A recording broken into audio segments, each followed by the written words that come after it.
Et bonjour à tous et bienvenue pour un nouveau segment d'Actu Streaming avec un invité de marque puisque nous avons Justin de la troisième rangée avec nous. Pas seulement de la troisième rangée, d'ailleurs Justin, on peut te retrouver où ailleurs? On peut me retrouver sur DVD classique, sur Eastasia, sur mon blog Chronique du cinéphile staccanoviste. C'est très bien. Aujourd'hui on vous parle donc de Ferrari, le nouveau film de Michael Mann tant attendu. Il a été présenté en sélection officielle à la Mostra de Venise l'année dernière, mais il débarque directement chez nous sur Prime Video, ce qui ne manquera pas de faire couler beaucoup d'encre. Comme d'habitude, on va commencer par la petite fiche technique pour vous présenter un petit peu l'équipe du film. Donc à la réalisation, nous avons bien évidemment Michael Mann. Je pense que son film le plus connu, ça doit être sans doute Hit, peut-être Collatéral aussi. Son dernier film remonte à 2015, c'était Hacker avec Chris Hemsworth, et il a fait un petit détour par la télévision pour la série Tokyo Vice, sur laquelle il était producteur délégué et sur laquelle il a réalisé le pilote, et il va bientôt revenir aussi pour Hit 2, la suite de son Hit. Au scénario, nous avons Troy Kennedy Martin. Alors Troy Kennedy Martin, ça m'a étonné de le trouver là, parce qu'en fait c'est un scénariste qui est mort en 2009.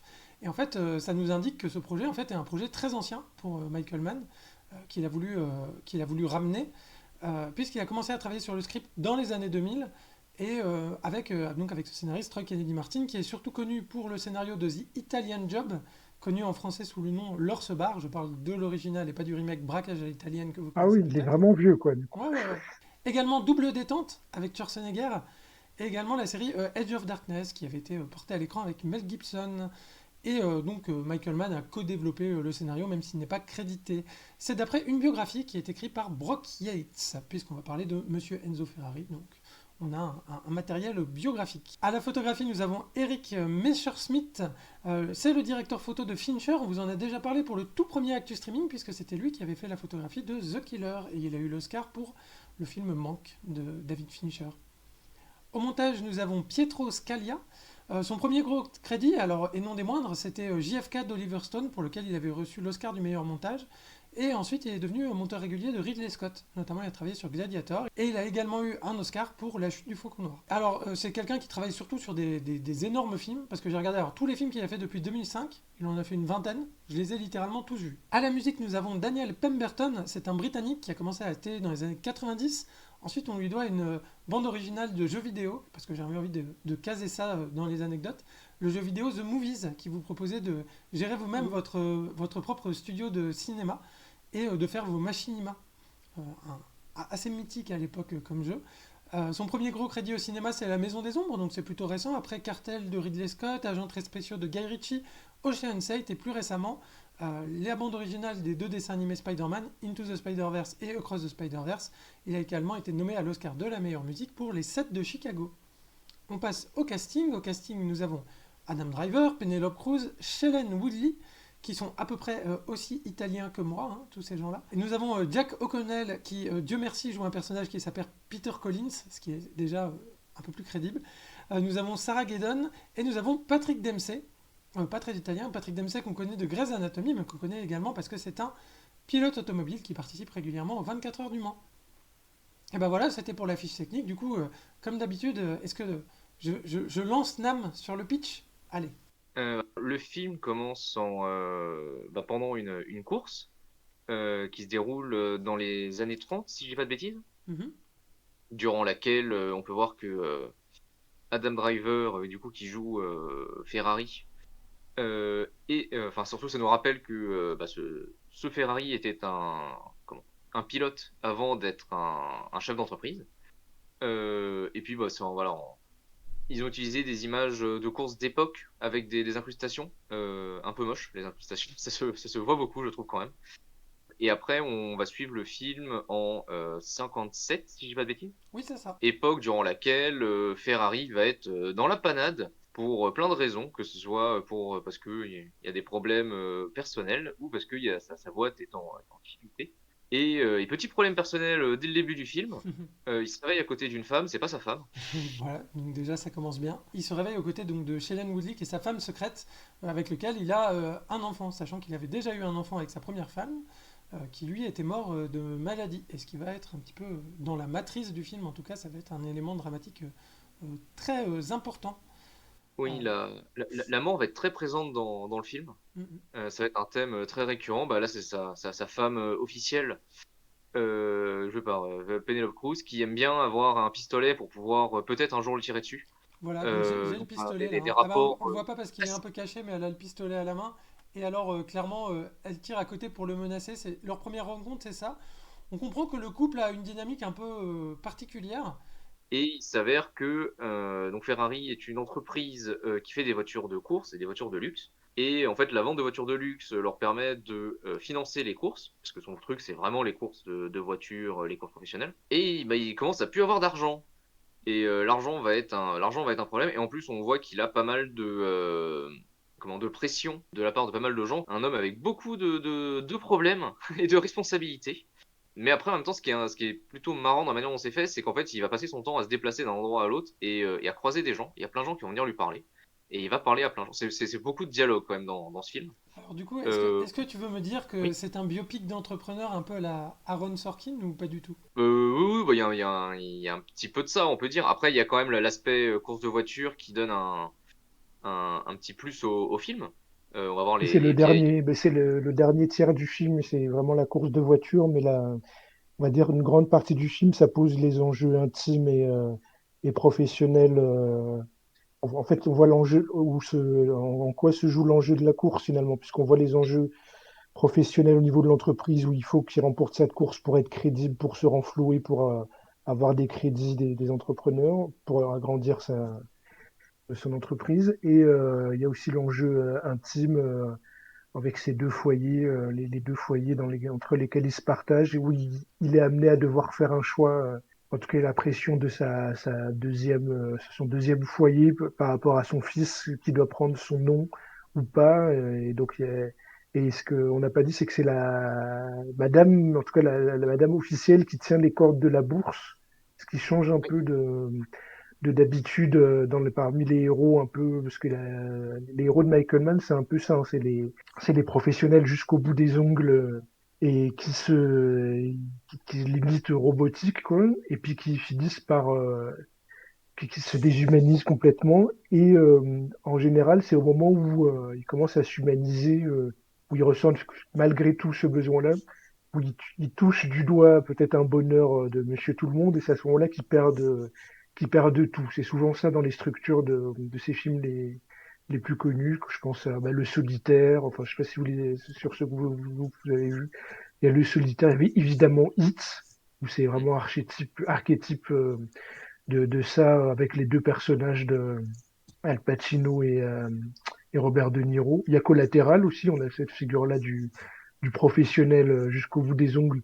Et on voit que l'armure commence à se fendiller au contact de Jamie Foxx. Et puis c'est là où ça va partir en vrille pour lui. Enfin, c'est que des personnages comme ça, mais des personnages méticuleux jusqu'au bout des ongles, des professionnels limite autistes, quoi. Et c'est au moment où ils commencent un petit peu à essayer de s'ouvrir ou qu'ils prennent un risque et ils risquent de tout perdre, quoi. Après, dans ce film-là, j'ai l'impression qu'il évolue un peu, parce que je sais pas si vous aviez vu Hacker. Si. Et Hacker, j'ai l'impression qu'il arrivait. J'avais apprécié, hein, visuellement, c'était Ouais. un très beau film et tout. Mais le problème, c'était que j'avais l'impression avec Hacker que c'était limite du Michael Mann, en tout cas au niveau de la structure, hein. C'était un peu du Michael Mann en pilotage automatique. C'est-à-dire, si vous aviez vu Le Solitaire, par exemple, et vous voyez Hacker, limite, vous pouvez anticiper des rebondissements. Et là, j'ai l'impression que ça change, quoi, sur plusieurs aspects. Par exemple, ça se déroule pas aux États-Unis.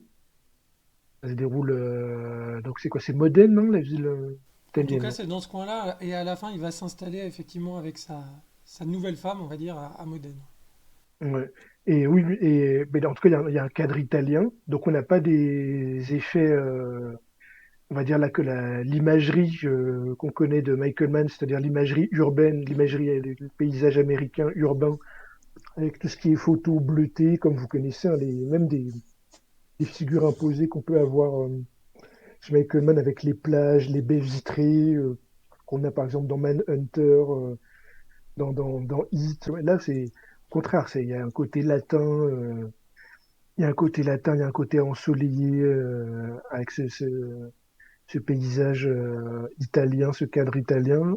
Et du coup, ça change aussi même les interactions. Comme je l'ai dit, du coup, la femme, c'est pas l'intruse qui vient sortir le héros en tout cas pas complètement, c'est pas l'intruse qui vient sortir le héros de son professionnalisme. Elle fait partie du monde professionnel, donc du coup, Hmm. c'est quand même un changement par rapport à ses autres films, quoi. Et du coup, la femme a un rôle plus important parce que dans les films habituels de Michael, alors il y a des beaux rôles féminins chez Michael Mann. C'est pas pour dire que il donne des rôles ingrats, mais c'est quand même des soutiens. C'est la femme derrière le grand homme. C'est plutôt ça d'habitude. Et là, Alors après, tu parlais de monde un peu froid et urbain. Je trouve quand même qu'on retrouve dans ce film-là le côté un petit peu monolithique des personnages qui, oui, je eux... parle vraiment au niveau Oui, oui, esthétique, hein. bien Quand je dis sûr, ça, c'est le j'avais bien niveau compris. le côté. Mais sur le côté vraiment des personnages, là, les personnages n'ont quasiment plus rien de latin. Effectivement, on a l'impression de revoir des personnages de Michael Mann.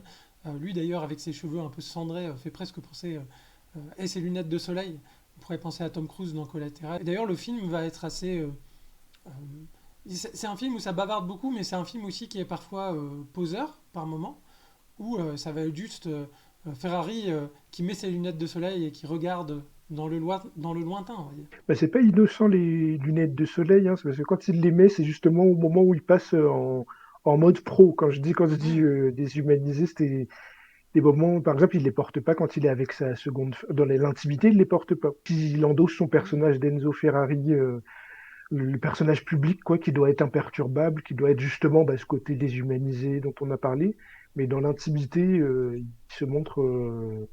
D'ailleurs, il le dit, hein, ça l'explicite, hein, t'as un dialogue à un moment donné où il se retrouve avec la seconde femme, hein, chez Shailene Woodley. Et puis, il lui explique que en fait, il a perdu, peut-être 15-20 années auparavant, il a perdu deux de ses meilleurs amis qui étaient pilotes, quoi. Mhm. Et à partir de là, il s'est dit qu'il fallait plus qu'il s'autorise à être ému quand il perdait quelqu'un. Il fallait qu'il passe tout de suite à l'étape suivante. Il fallait qu'il apprenne à redevenir froid parce que sinon, il fallait qu'il change de métier, quoi. Donc, et on a ça, hein, parce qu'au début une des premières scènes, il envoie un pilote Et c'est ce qu'on voit là. pour tester un bolide, quoi. Et puis le pilote, il se crache, il perd le contrôle, il se crache complètement. En fait, il y avait un autre pilote qui était venu pour observer l'essai.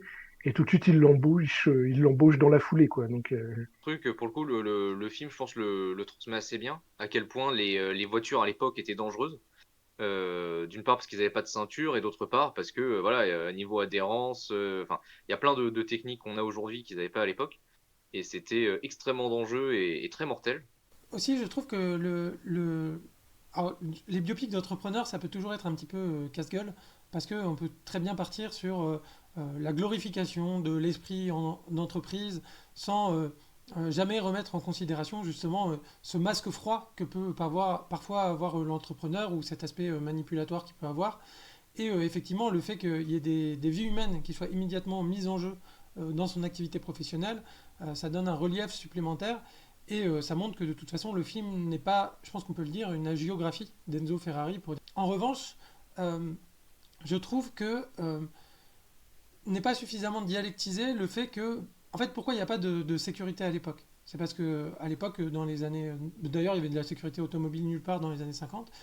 Tout c'était, parce que c'était les voitures, c'était l'image de la liberté, de la modernité, et les courses automobiles en particulier, c'était l'image du spectacle.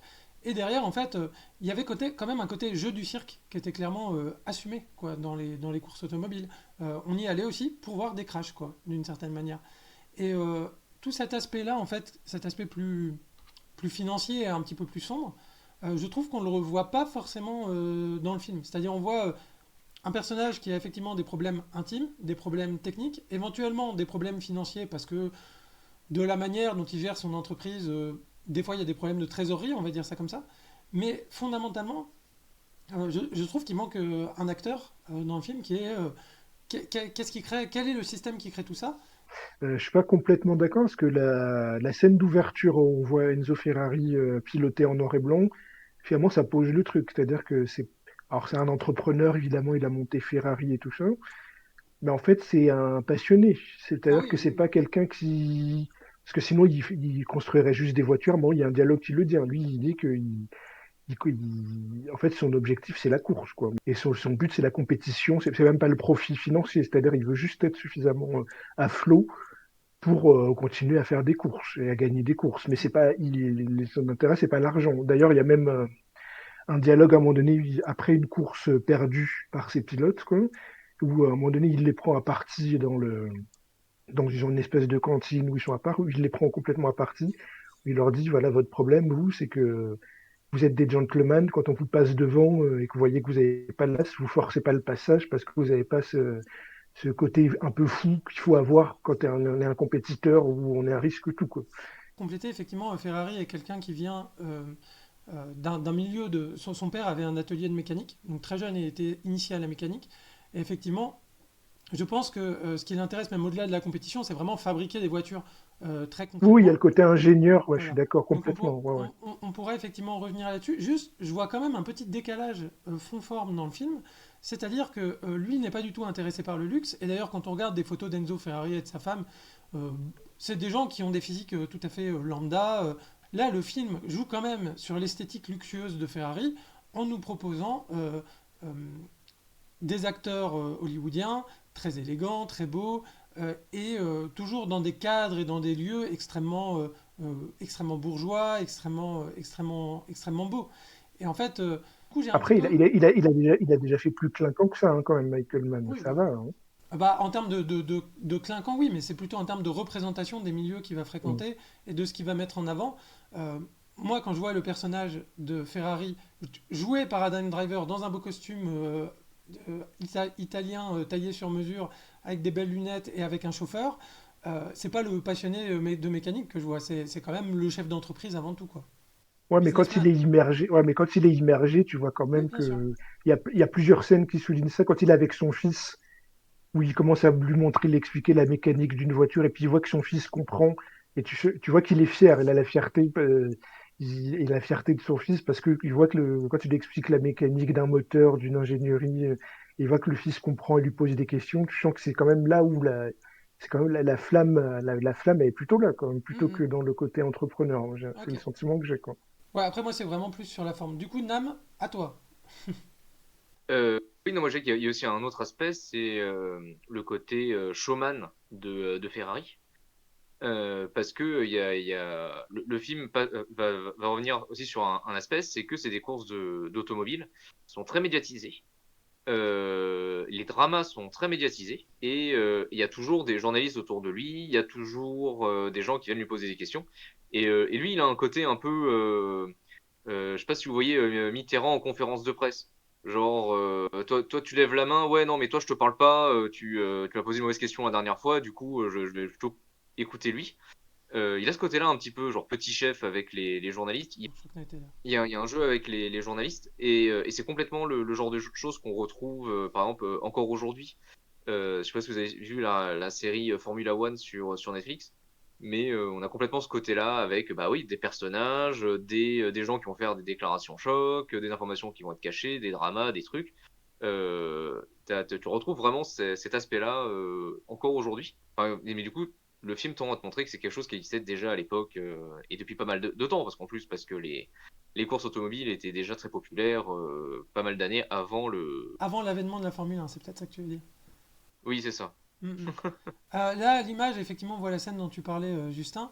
Euh, Moi, j'ai quand même un petit regret, et ça, c'est à peu près dans 100% des films biographiques que j'ai ça, et même dans la plupart des documentaires, c'est que quand on a une personne qui est connue pour son travail, hein, finalement, moi j'aime bien voir les personnages travailler.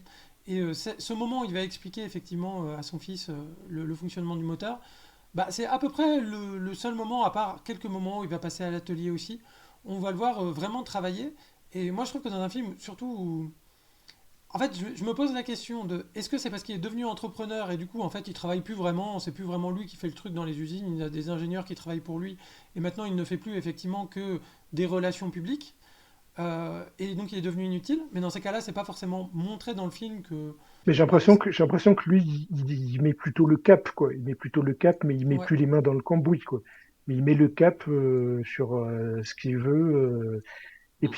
Et puis en plus, quand tu as un personnage comme ça qui est l'entrepreneur, c'est-à-dire si tu es un mécanicien ou tout ça, tu parles d'égal à égal. C'est-à-dire que Mm. vous vous comprenez, quoi. Euh, Alors que tu peux avoir des entrepreneurs qui captent absolument rien sur l'aspect technique, l'aspect professionnels de ce qu'ils font, ils sont juste là pour les actions, l'aspect vraiment capitaliste. Même si Ferrari, c'est une énorme entreprise, tout ce qu'on veut, il y a un côté familial, voilà, en tout cas, qu'on Voilà. ressent, il y a une proximité, je trouve. À ce moment-là de l'entreprise, tu sens quand même le côté, c'est encore une relativement moyenne entreprise, c'est pas un machin énorme. Mm. Enfin, ils nous disent, voilà, l'année précédente, donc en 56, ils ont sorti 90 bagnoles. On est quand même sur des petits volumes. Moi, le côté fraternel, comment? Je l'ai pas trop ressenti, j'ai plutôt vu le truc comme une sorte de nabab hollywoodien, tu vois. Les nababs hollywoodiens, c'était les producteurs historiques qu'ont créé Hollywood, qui étaient des entrepreneurs aux dents longues et plutôt durs, mais qui étaient des vrais passionnés de cinéma pour le coup, et qui voulaient vraiment faire des bons films. Et là, je trouve qu'on retrouve un petit peu ce côté-là. C'est-à-dire, Mm. on a un type qui, en effet, est passionné, mais en même temps, c'est pas non plus un gentil garçon. Oui, oui, non, c'est Et clair. Hein. même si, bon, après, et justement, plus tard dans le film, notamment à la fin du film, il y a un aspect où le côté un peu loyauté, ou petit arrangement aussi, va se sentir. Quand ils vont inspecter une voiture à la fin du film, voilà, on verra quand il sera à ce moment-là. Mais il y a un côté où vraiment, tu as plein de gens dans l'entreprise qui se disent, bon, hop, tout le monde se tait, tout le monde participe au truc, et on fait un Mm. truc un petit peu en sous-main, et voilà. Parce que sinon, parce que les mécaniciens, ils pourraient juste faire leur job point barre, alors qu'on sent que ça leur tient à cœur, ce côté loyauté, ce côté, ils sont attachés à l'entreprise. Il y a un côté à l'ancienne, quand tu pouvais encore être attaché, fier de ton entreprise, attaché à ton entreprise, on ressent quand même ce côté-là, quoi. Mais c'est vrai que sinon, son travail dans le film, ça a plutôt l'air d'être de parler à des gens, ou de passer du temps au téléphone, ou dans son bureau, ou d'aller d'un point A à un point B. Voilà. Oui, bah Ouais. effectivement, ouais, pour reboucler avec le point de base, moi je trouve que quand même le film rate en fait quelque chose qui, à mon avis, est central, surtout sur un film sur les sports mécaniques. Effectivement, il y a les courses, mais en fait, l'atelier, la fabrication, comment on conçoit les pièces, etc. En plus, Ferrari, effectivement, on sait qu'il était quand même investi dans le travail de l'atelier. Notamment, il était connu parce que il mettait, quand il y avait une pièce défectueuse qui marchait pas, dans l'atelier, il prenait la pièce et il la collait au mur pour que ça se reproduise pas, ce genre de choses. Et en fait, bah, on voit quasiment personne monter des voitures. Et d'ailleurs, pour le film, ils ont décidé de reconstruire des voitures comme à l'époque, hein, parce que les voitures Ferrari d'époque, etc., soit elles n'existent Oui. pas, soit les assurances sont beaucoup trop chères pour les faire rouler. À mon Ou avis, elles c'est sont dans ça des... la raison. Et donc, du coup, ils les ont refabriquées. Et en fait, moi, je regardais un peu des featurettes du film, justement, sur comment ils ont refabriqué ça. Et en fait, je me suis dit, mais pourquoi c'est pas dans le film, en fait, ça? Parce qu'en fait, ça, c'est hyper intéressant quand tu vois un truc. C'est hyper intéressant esthétiquement, c'est hyper intéressant parce que ça montre concrètement aussi bah, quel est le travail qu'il y a derrière. Là, on a l'impression que quand même, que les voitures, elles sortent un peu magiquement de l'atelier grâce. En fait, lui, il a l'idée dans son cerveau, et après, hop, c'est magique, il y a une voiture qui sort. Mais il y a quand même des gens qui ont travaillé dans des conditions particulières et qui ont fait des choses, et Et ça, j'ai on le l'impression que retrouve c'est pas du pas ce tout, qui intéressait Mann. Ce qui intéressait clairement. Mann, c'est la figure dans son milieu professionnel, on va dire en personnage public. Hmm. Et puis la proximité avec les pilotes, et puis le rapport intime avec ses deux épouses. J'ai l'impression que c'est la dichotomie entre ces deux aspects-là qui l'a intéressé. Il n'était pas intéressé pour rentrer dans le détail. En plus, il y a d'autres films qui font ça. C'est- Deux points quand même. Donc, du coup, il aurait pas dû l'appeler Ferrari, mais il aurait dû l'appeler Enzo, si c'est ça qui l'intéressait, si c'était vraiment le personnage. Et deuxièmement, si ce qui l'intéresse, c'est l'excellence, euh, l'excellence, là, j'ai l'impression que ce qui l'intéresse, c'est l'excellence entrepreneuriale et pas vraiment l'excellence technique, parce qu'il aurait pu très bien se focaliser sur l'aspect ingénieur de Ferrari, et en fait, il se focalise plus sur l'aspect homme public, comme tu dis. Là, juste pour préciser l'image que j'ai mise, hein, c'est pas sa nouvelle femme, c'est juste il décale la jeune femme. On se dit, tiens, il veut la rapprocher d'elle, hein, ce serait le truc un peu classique, mais non, en fait, il veut qu'elle se décale pour qu'on voit bien le logo de l'écurie, hein, c'était... Oui, non, c'est ouais, tout l'aspect montrer la marque, montrer les bonnes voitures, la mise en scène du coup du coup la mise en scène devant les caméras Ouais, la représentation publique. Ouais, c'est ça. Mhm. et d'ailleurs du coup c'est par rapport aux préparations d'une course en Italie Ouais. qui va se passer à la fin du film, Qui s'appelle les dont Mille l'enjeu est Millia. Les millième Millia. oui, D'ailleurs dont que l'enjeu est apparemment, grand. apparemment, cette course, ils l'ont su après l'incident qu'on Ouais, a dans le film, cause de la dangerosité de la course, ils l'ont supprimé. Il y en a eu Alors, je sais encore pas deux, si trois années après, et puis après, il y a eu Mais vaguement un revival, mais effectivement, la course a été supprimée, et c'est aussi de là c'est- que naît le besoin de créer de nouvelles compétitions et que va se développer vraiment la Formule 1. mais alors, du coup, voilà, pour revenir vite fait sur l'aspect voiture technique qui manque un petit peu au film. Malheureusement, c'est vrai que ça aurait été pas mal de nous présenter un petit peu les différentes voitures qu'il faisaient concourir, parce qu'il y en a quand même 5, et toutes sont différentes. Et apparemment, il y en a qui sont mieux que d'autres, mais on sait pas en quoi. Mhm. Et Oh, des fois, ils donnent des petits détails, ils disent les freins, après, ils rentrent pas dans le détail extrême, mais oui, oui, tu ça, sais mais c'est quel avantage a telle voiture sur une autre, on le sait, ça. ça. Bon, ils te les vendent pas trop non plus, tu vois. Bon, voilà. Elles Vous sont êtes bien. des geeks, je ne savais pas si geeks des voitures. Ah Hein. si, si, mais moi j'étais venu voir un film de voiture, et voilà.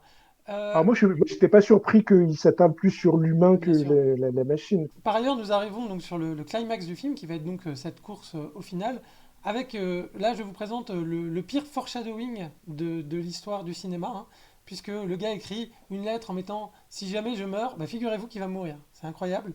Voilà, c'était juste un petit tacle comme ça en passant. Après, ceci dit, bon, là, ils te le montrent à ce moment-là, mais j'imagine qu'ils le faisaient systématiquement avant de partir dans leur course. Je- Ok, là, J'entends, j'entends bien que c'est Tu la préfères de dire? réalité et qu'on voit un deuxième qui le fait, mais la manière dont c'est fait dans le film, purement narrativement en tant que scène, Hmm. Oui, bien sûr, bien sûr, bien sûr. Grosse ficelle, grosse ficelle. ceci dit, il y a la mort qui plane, comme disait Nam, il y a la mort qui plane Hmm. tout le C'est film. un. C'est-à-dire même dans la photographie, hmm, si vous regardez bien, il y a les deux foyers. Il y a le foyer avec la nouvelle femme qui représente l'avenir possible. Donc il a un fils, c'est dans une espèce de villa avec des fleurs, c'est tout ensoleillé. Puis à l'opposé, tu as son foyer où c'est une espèce de mausolée avec Penelope Cruz qui a le teint charbonneux, qui est habillée tout en noir. Et puis la demeure est absolument sinistre. Que Penelope Cruz, elle a l'air de jamais dormir la nuit. c'est son rôle. Je trouve qu'elle a un rôle, je fais quand même une parenthèse là-dessus, c'est-à-dire que je trouve qu'elle a un rôle qui est intéressant par sa dureté, c'est-à-dire que c'est un personnage qui est assez dur, le pouvoir effectivement qu'elle peut avoir. Après, beaucoup de gens ont un peu loué sa performance, c'est quand même, je trouve que ça reste un personnage très, comment dire, un peu monolithique encore une fois, c'est-à-dire qu'elle a que cet axe-là, elle a l'air quand même perpétuellement triste, perpétuellement sur son dos, perpétuellement, elle est un peu toujours perpétuellement dans le même mood, même si à la fin, Oui, lors d'une mais scène finale, c'est le thème du film. Hein. Elle représente la face morte oui mais de c'est une Ferrari. fonction, C'est volontaire. oui Hein. mais Au c'est, final, son arc à elle, la seule chose enfin, qui évolue, c'est la fin de sa relation qui, de toute façon, était déjà sur la fin. Donc, oui, en fait ce que tu soulèves, il y a quand même un point qui va pas du tout pour moi dans le film, mais peut-être pour toi c'est ok, c'est qu'en fait les personnages effectivement sont là pour, en tant que fonction scénaristique dans le film. C'est-à-dire elle, donc effectivement, elle est là pour jouer le personnage effectivement qui va être un peu son côté un peu sombre. L'autre, il y a le côté lumineux. D'ailleurs, l'autre personnage, celui de Shailene Woodley, ne sera jamais caractérisé autrement que c'est la gentille femme qui est là, bien gentille. Alors Et pour le coup, je suis d'accord pour Shailene Woodley, ouais, bah ouais. mais pour Penelope Cruz, je trouve qu'elle transcende ça. Je trouve que le personnage est plus profond que ce que tu dis. Shailene Woodley, elle a pas beaucoup. C'est une super actrice, hein, mais elle a pas beaucoup à becter là dans ce qu'on lui donne. Là. Mais Mhm. je trouve que quand même Penelope Cruz, effectivement, en tout cas sur le papier, c'est ce que tu dis, mais je trouve qu'elle dégage beaucoup plus. Elle véhicule beaucoup plus que ça au final, quoi. Du coup, Nam, nous sommes dans la course. Que penses-tu de la mise en scène de la course? et ben, la mise en scène de la course, bah, ça ressemble à une course, mais j'ai quelques petits reproches. Notamment, bon, alors, je comprends le vouloir faire quelque chose qui soit historiquement, enfin, qui respecte l'historicité du truc et tout. Mais bon, un des enjeux de la course, c'est la bataille entre les deux rivaux, Ferrari et Maserati. C'est quand même un peu dommage que les deux écuries, leurs voitures soient en rouge. Je trouve, parce que du coup, au niveau de la compréhension, quand ils vont les croiser, je trouvais que c'était difficilement compréhensible. Et même dans le film, ils étaient obligés de faire des gros plans sur les logos des voitures pour que tu comprennes qui était en train de dépasser qui et tout. Hmm. Ce qui était un peu dommage. Et Ça m'a fait ça à un malheureusement, moment donné. Ça m'a fait ça à un moment donné quand il y en a un qui a un accident et l'autre qui essaie oui, de reprendre l'autre dans sa voiture. Je savais pas si c'était un Maserati qui aidait un Ferrari ou si c'était un Ferrari qui aidait un Maserati. J'étais bon. pareil, pareil. Je sais pas qui était qui, c'était un petit peu dommage. Mais sinon, à côté de ça, je trouvais que la course, au moins c'était joli. C'est une course qui se déroule du coup entre. Il doit faire un voyage entre deux villes, c'est ça? Oui, en fait, c'est une Avec. espèce de mix course de rallye. Et en même temps, il y Hmm, a une dimension course d'endurance, un peu à la 24 heures du Mans, où on peut changer un peu les pilotes. Et aussi la phase de nuit qu'on a vue précédemment. Donc c'est un peu une course longue. Et on a l'impression que c'est une course aussi un peu bordélique. On se demande si des fois il n'y a pas un peu beaucoup. de la circulation, des routes qui sont ouvertes. Enfin bon, ça a l'air d'être un peu organisé comme ça, Et quoi. c'est bien, ça apporte le côté pionnier, le côté aventure pionnier de la course automobile. Je trouve que c'est pas mal ça pour le coup. Il va y avoir quelques effets pour essayer de se distinguer un peu de tout ce qui a été fait en course, notamment un usage extensif de ce qu'on appelle la tunnel vision, c'est-à-dire on va voir la route qui va vraiment s'étendre devant soi et en fait euh, donc on a l'impression que le lointain est plus précis et que tout devient un peu flou Oui, sur le côté, quoi. c'est, comment on appelle ça? C'est travelling compensé, quoi. Ouais, Oui, Oui, c'est voilà, ça, c'est c'est un un effet travelling de travelling compensé. condensé et puis ce que tu ressens réellement quand tu fais de la course ou même quand tu joues à certains jeux vidéo, c'est ce qu'on appelle la vision tunnel, quoi. Mhm. Nam, tu m'avais dit les effets spéciaux ils sont mieux que dans la bande-annonce. Nam, tu as menti, car j'ai fait une capture d'écran de l'accident. Ah, Oui, c'est vrai qu'il était moche. L'accident était très moche. et c'est C'était dommage. ouais, c'est dommage que c'est le seul moment, parce que le premier accident est très très bien fait, la course est Et nickel, et puis là, il y a un petit effet numérique, effectivement, un petit peu dégueu. dans le premier Mm. accident, je trouvais que la figure 3D de la personne, ça se voyait que c'était pas une vraie, mais bon, ils allaient pas vraiment bazarder une vraie personne en Ouais. voiture. Et c'est vrai que là, bon, tu vois vraiment que c'est un machin 3D qui part. C'est Ouais. dommage. Surtout le Euh, choc, c'est le choc avec le poteau électrique, là. Ouais. Le choc, on sent qu'il y a, c'est pas naturel, il y a un truc ouais. bizarre, c'est pas... J'ai pas mis l'image d'après parce que c'est un carnage en fait, hein. La voiture retombe Oui. sur les Ouais. gens et écrabouille des gens. D'ailleurs, c'est très graphique, hein. C'est-à-dire, on voit vraiment les gens se faire valdinguer, et puis après, on voit littéralement un gars coupé en deux, hein, euh, Mhm. avec un moteur. C'est le pilote en plus. Jusqu'ici, moi, je dois dire que le film, je trouve quand même. Je me disais quand même, il manque une scène plus impactante que les autres. Je trouvais que le film était toujours un peu sur le même ton, quoi, on va dire ça comme ça. On passait un peu d'un endroit A à un endroit B. On sentait effectivement que les problèmes s'accumulaient, mais il n'y avait pas spécialement de tension. Là, quand Mhm. l'accident passe et quand l'accident a lieu, tu es quand même un peu saisi sur ton siège, je trouve. Et j'ai envie de dire, même avant l'accident, même avant même avant l'accident, bah justement la scène de travelling compensé, c'est un espèce de moment où tout va bien, où c'est le moment d'extase, limite le pilote est dans la zone, comme on dit quand les sportifs ils sont en état de grâce, tout leur réussit.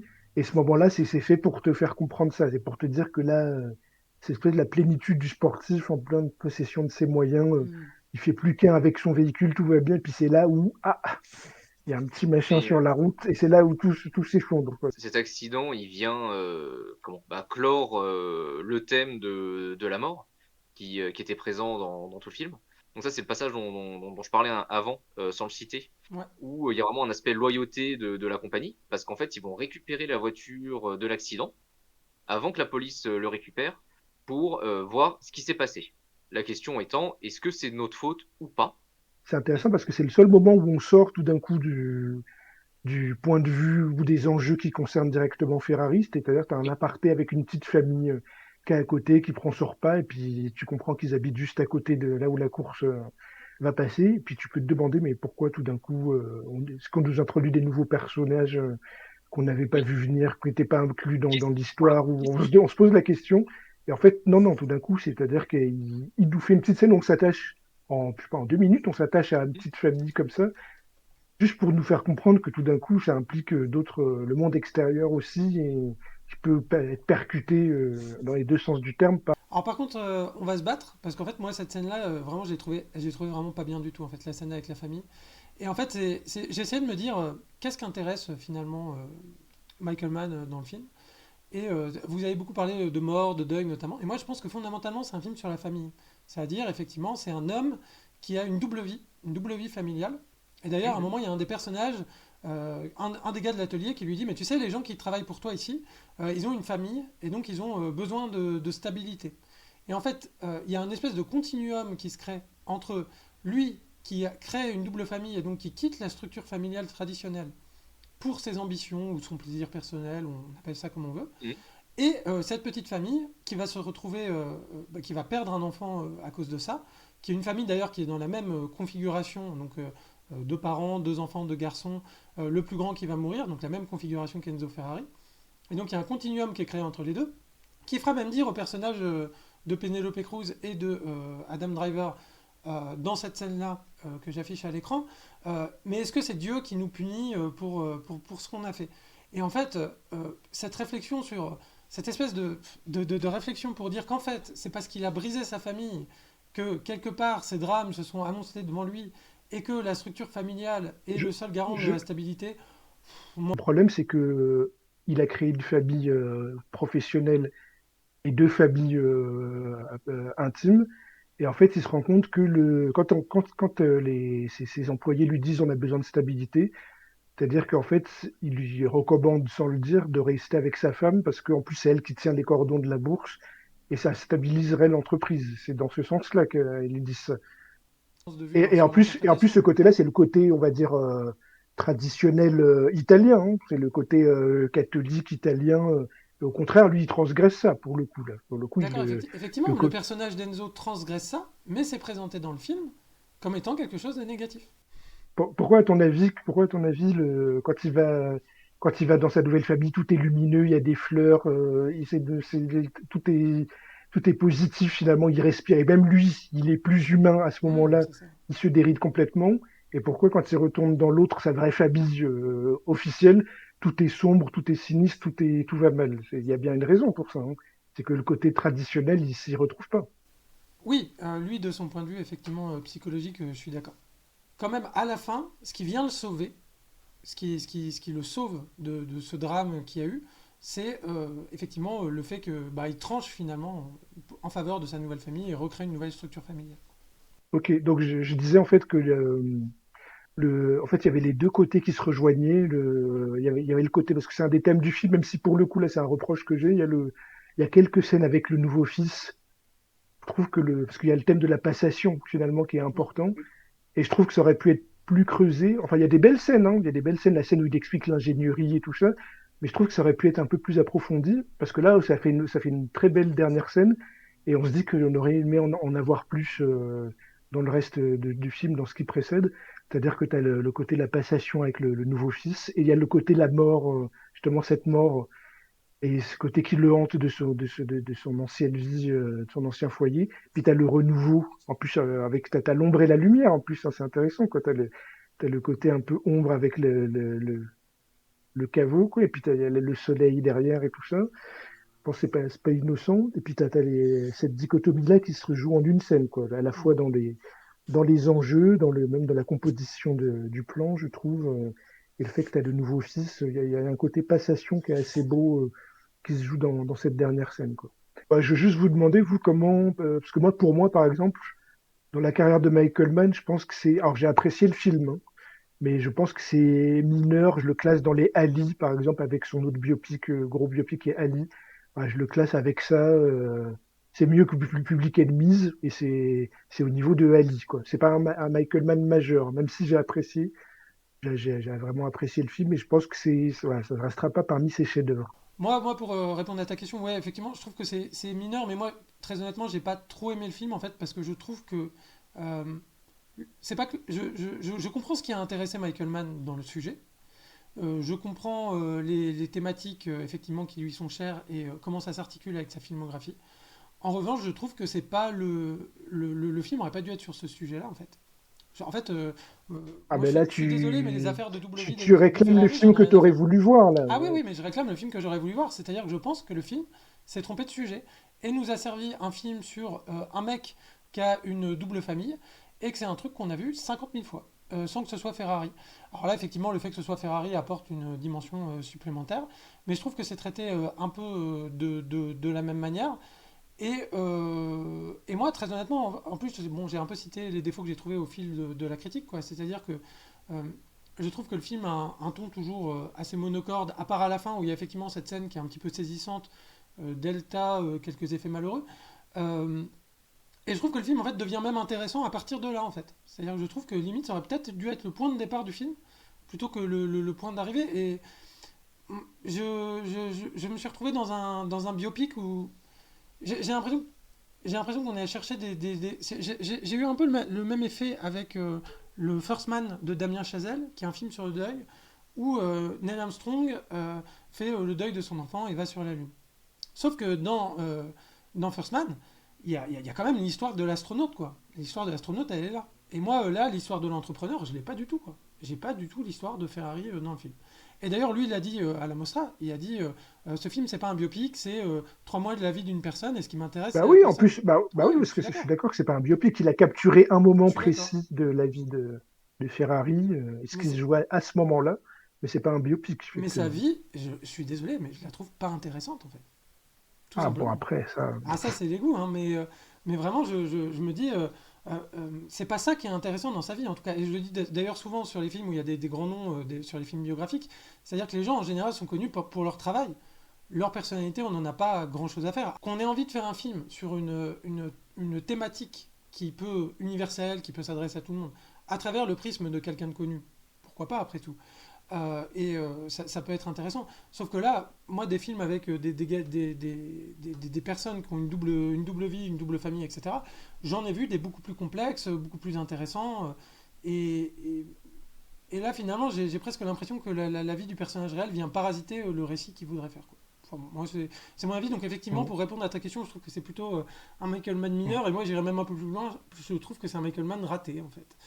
Euh, Ah, parce que moi, je préfère les biopics, en tout cas de ce type-là, avec un angle où on choisit un moment précis plutôt que des choses qui essaient de brasser toute la vie des gens et finalement on est superficiel en tout.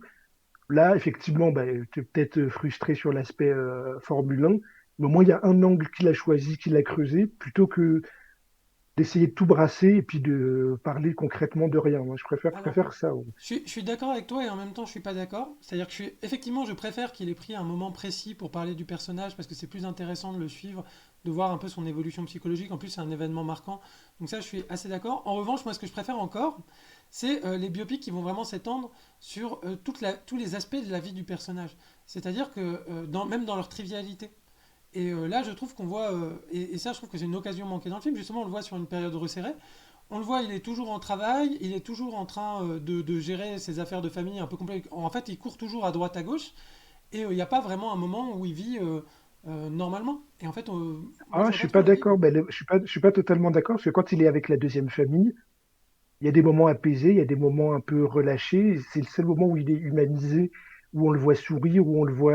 Non, non, moi je trouve que ces moments-là, ils y sont. Hein. Mais assez peu. Au contraire, quand il est avec la seconde famille, il y a vraiment des moments où on sent que c'est une autre personne. Oui, mais Comparé au c'est- reste du temps, c'est je très trouve peu. que je le ressens, moi. C'est très peu, quand même. C'est très peu dans Oui, le mais film. c'est suffisant. Il est tellement froid dans les autres moments du film que là, même si c'est pas aussi long que tu voudrais, ça existe et on le ressent, pour le coup. Ouais, bon, moi, on sera d'accord pour ne pas être d'accord. Nam, veux-tu jouer au juge de paix ou pas? Bah, je peux donner mon avis. C'est ça.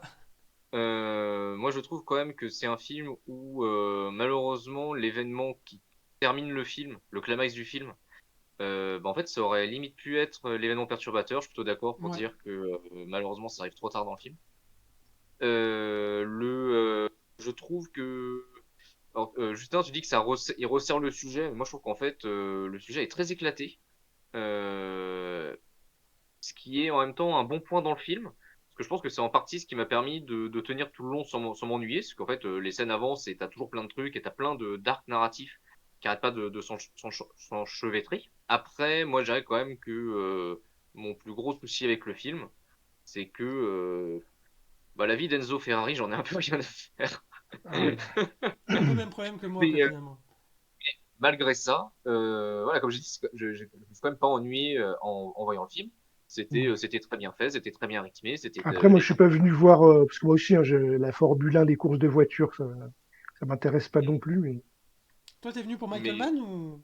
Et bah, je suis venu pour Michael Mann. Ouais. Les voitures, bon, Ferrari, tout ça, moi, ça m'intéresse pas. Hein. Mhm. mais bon, Je après, suis voilà, venu c'est pour vrai que Michael Mann. pour répondre à ta question de tout à l'heure, si quelqu'un me dit qu'il a envie de découvrir Michael Mann, je ne lui citerai pas ce film.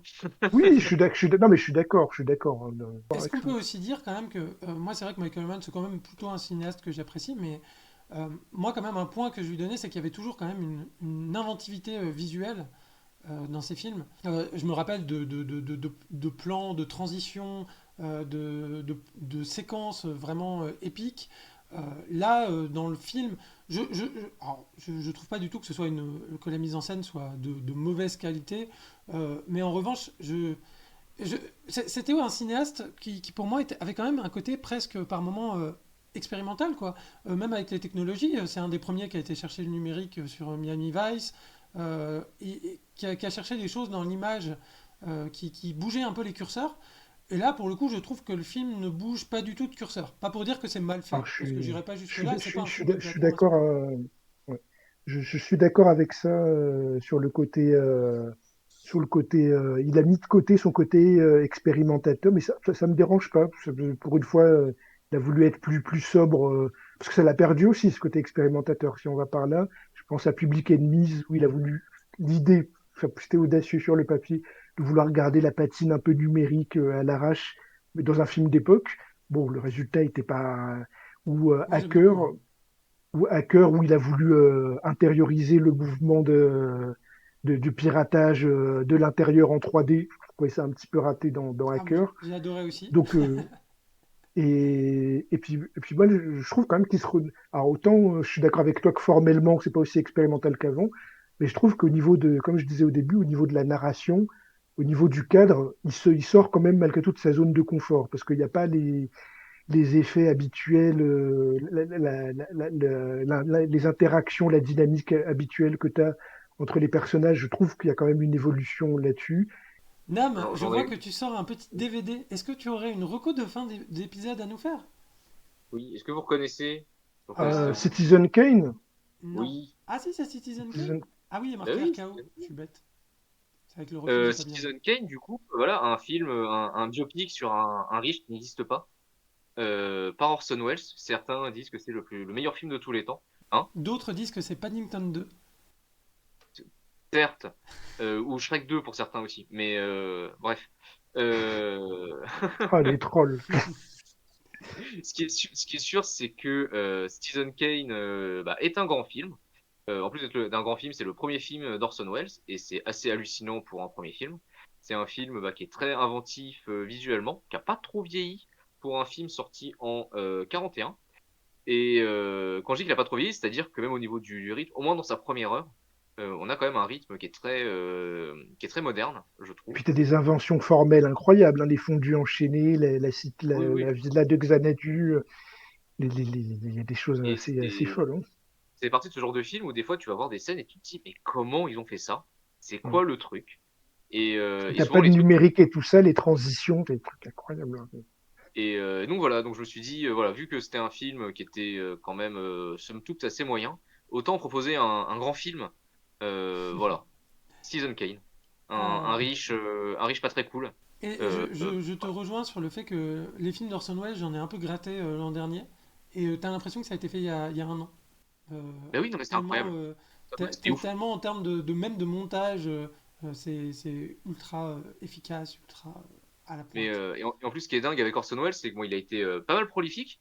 Et j'ai l'impression que tous ces films sont bien. Et tous ces films ont des trucs à proposer. Ah oui, Et oui, bah, incroyable, bravo. je te confirme. Allez, Quelle Justin, à ton carrière. tour, qu'est-ce que tu vas nous sortir de derrière les fagots? J'ai hâte. Franchement, non, là, je vais vous sortir un truc bateau parce que j'ai rien préparé. J'ai deux recos. Alors, j'ai une reco, un film que j'ai découvert récemment qui est pas complètement réussi, qui est à moitié raté, mais qui est intéressant pour la figure du pilote, justement. C'est un film avec de Sidney Pollack avec Al Pacino qui s'appelle Bobby Deerfield. Mhm. Al Pacino qui joue un pilote de Formule 1, justement, et qui va vivre un accident sur la piste, quoi, et puis qui va rencontrer l'amour parallèlement à ça, d'équilibrer les deux, qui va poursuivre l'amour. C'est un pas de côté par rapport à la compétition où on a ce pilote qui essaie de rencontrer l'amour avec l'actrice, c'est Marthe Keller, je crois. Et donc, je trouve pas le film complètement réussi, mais je trouve que la prestation de Pacino, voilà, si on veut voir un peu la fébrilité, la peur du pilote, et puis le pas de côté par rapport à la compétition, l'intimité, c'est intéressant, mais qui n'est pas complètement réussi, je préviens là-dessus. Mais et puis il y a des scènes de Formule 1 plutôt pas mal aussi. Donc voilà, je recommande. Voilà, film à moitié réussi, mais pas inintéressant. Et si on reste sur la course, bon là, vous l'avez tous vu, mais j'y ai pensé, c'est quand même le Speed Racer hein, des Wachowski, des sœurs Wachowski, où là, tu veux la corruption, l'arrière-plan corrompu du milieu, le côté rêveur, naïf du pilote, le côté risque tout, puis l'invention formelle, parce que visuellement, c'est assez incroyable. Là, on parlait des transitions. Ah bah c'est Un film en avance sur son temps. 2008, ça a bidé à l'époque, mais finalement, non, tous les c'est même films pas qui sont qu'on arrivés après, ouais, mais c'est même pas qu'on avance sur son temps, c'est-à-dire que le film c'est toujours un objet unique. Il y a ouais, rien qui ressemble à ça, c'est assez Mm. incroyable. ouais.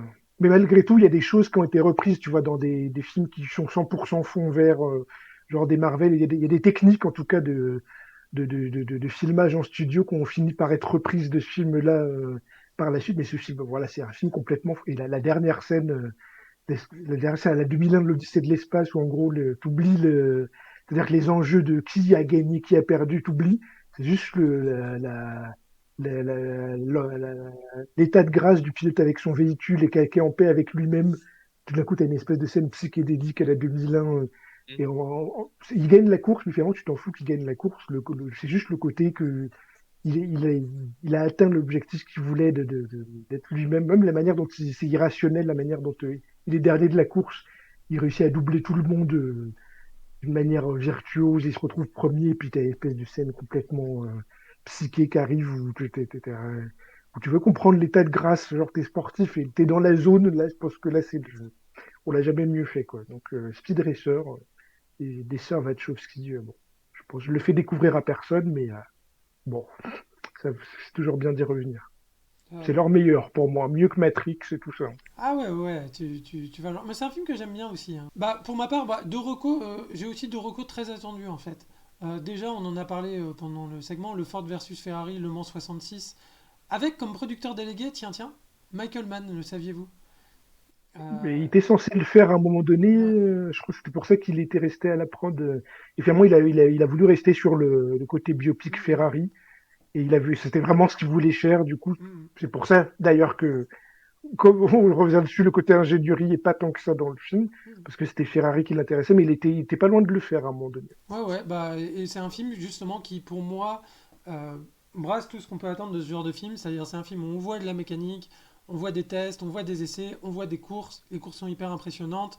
Et les personnages, par ailleurs, sont intéressants, ont des conflits, etc. Donc ça marche très bien. Et le deuxième, Steve Jobs, quand même, de Danny Boyle. euh, pour le côté, alors j'avais dit tout à l'heure, le film n'est pas une hagiographie. Et alors il y a aussi l'inverse, c'est-à-dire le biopic qui va vous montrer que le type était vraiment un salopard. Donc le Steve Jobs de Danny Boyle est vraiment pas mal à cet égard-là. Surtout avec le côté vraiment entrepreneur. Mais en fait, c'est surtout un businessman qui arrive à bien entuber ses potes. Avec un peu plus de subtilité que ça quand même, parce que c'est quand même écrit par Sorkin, donc c'est un petit peu plus fin que ça. Ce qui fait que c'est intéressant d'ailleurs par ailleurs, parce qu'on part du postulat que le type est pas très sympa, et on essaie de le tirer vers le côté un peu plus humain. Ce que d'autres films biopic rataient un petit peu, par Alors, exemple, j'aime juste... bien, mais est-ce qu'il a pas le tort d'arriver après Social Network quand même? Mais Ouais, j'aime un beaucoup petit le film de peu, oui, Danny Boyle je suis aussi. d'accord. Mais bon, Je suis d'accord que Social Network pourrait être une recommandation analogue. Et juste pour comparer, il y a un autre film, par exemple Clo-Clo, qui est le biopic sur Claude François. On ah, je voit suis que c'est un d'accord. salopard pendant tout le film.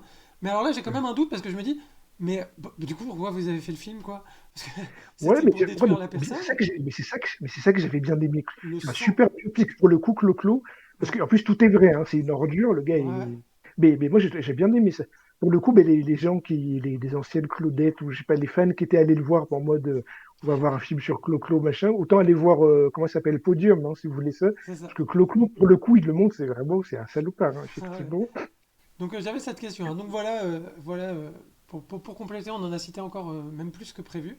Si vous êtes arrivé à la fin de cette vidéo sur YouTube, eh bien on vous remercie. On remercie Justin qui était en guest star aujourd'hui. N'hésitez pas à Merci liker, à Justin. partager, à vous abonner, ça nous fait plaisir.